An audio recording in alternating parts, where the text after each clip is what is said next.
people share videos, share pictures of farming all across the world, and it's really important to share. So if any of you have any photos, videos that you want me to share, send them over and we'll see what we can do. So this is Berkshire, and he lives in India.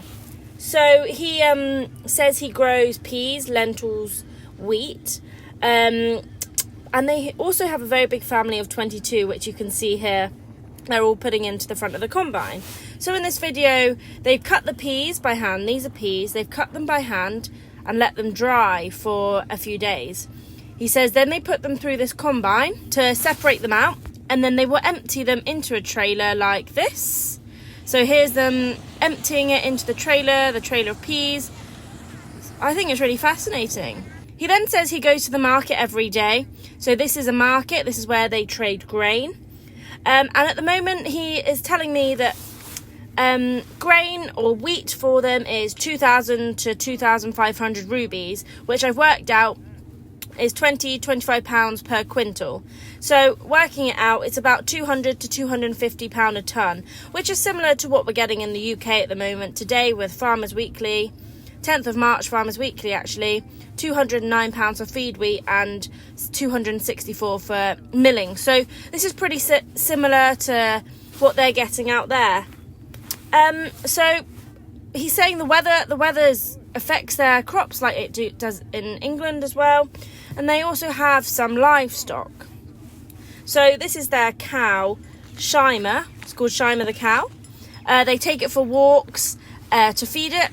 And they keep the cow just to make milk. And they also make cheese as well. So this is their one cow.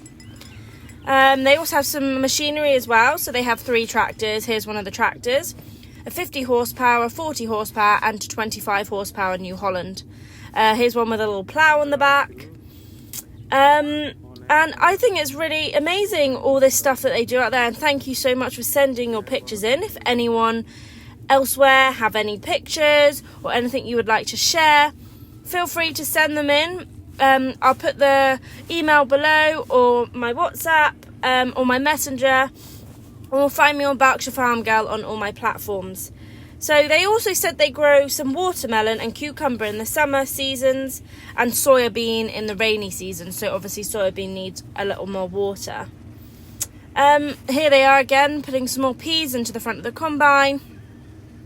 It's just so different to how we do it in the UK. But this is how they feed themselves. So they also like to grow, their favourite food is bread, vegetables, and milk, kind of dairy. They also said gram. I'm not sure what gram is, but it's also something they also like to eat. So if you know what that is, let me know. I also asked about the war in Ukraine and if it's affected them at all. They said it hasn't affected them at all because their exports have been a lot larger, so they haven't been affected. And also they do apply urea onto their crops. So if any of you have any videos across the world, we'd love to see what you're doing. Send them in. So here, look how dusty that is. Oh my goodness. But yeah, next we're going on to Kenya to see a little bit about when I went out to Kenya to see how farming is out there. So we're here in India at the moment, and we're going to go off to Kenya next week. So I'll just let you watch a few more clips before we talk about what's happening on the farm and our new JCB. It's interesting to hear if you like this and you've enjoyed watching, because if you haven't, then we won't do it anymore. But if you have, then comment below and that'd be great. It takes quite a lot of time to put all the videos together when they send them through. So let me know what you like and we'll see what we can do. Or if there's anything you want me to do, I'll see if I can do it for you. So here we go, there's a bit of barley we can see right now. But yeah, thank you so much for watching, thank you for subscribing. And Ellie's Valley is doing really well. We're about £700, so thank you. That's all going to the Thames Valley Air Ambulance. Don't forget, if you just want a mention, you don't have a Mother's Day present or Christmas present or, birthday present, £1 and you can get a mention on Ellie's Welly.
the dividing line in a field, and we drilled this side with a Sumo DTS, which is a strip till drill, and an Amazon drill here, which is a min till drill.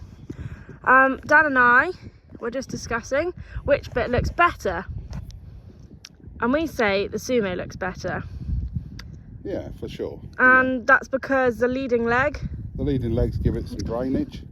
That's what I think, has allowed the roots to develop down, and where it's been quite wet land, it hasn't waterlogged, whereas these are quite close rows, penetration's quite poor. I guess that's probably about all you can say. You can see the rows properly in here, and you can't. You can pick them out, but they're never near so easy, are they? No. But then we were saying it looked better far away drilled by the Amazon than it did by the Sumo. Yeah. But Sumo seems to be topping it. Yes, but plants per square metre, you'd say there's probably more in that one than this one. You don't know. But it's just it's an interesting comparison with the two different drills. And we just found the pesky old black grass. This is a grass that you cannot get rid of. You can spray to control it, but you just can't get rid of it because it's resistant. It's got like a purple tint to the leaves, but it really makes farmers angry. Got some here. They're in the interrow where it's actually, there's no what do you call it? Competition. So it's just growing there. We're gonna have to come out and spray it with a herbicide. So we're in the 54270 Agri Pro new forklift. See all the new features. You've got the tortoise here, some buttons here, and joystick's still the same, but you've got a little screen. What do you think of it, Dan? Very nice. Yeah, the cab's a big improvement. You can see when you're loading bales, which is nice. Gone for the one-piece windscreen like a lot of the handlers have now, so you've got great visibility. Bit more width room, there's a little bit more room in the cab. That's good for you.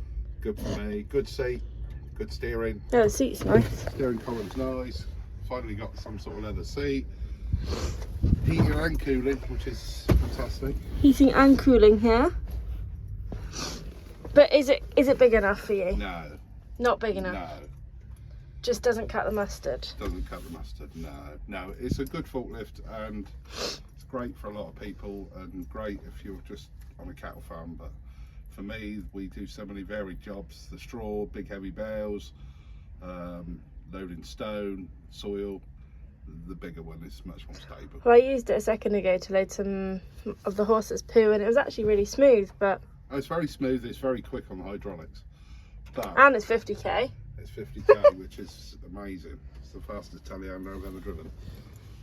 If you had to give it out of 10, what would you give it? I'd probably give it I'd give it a 7.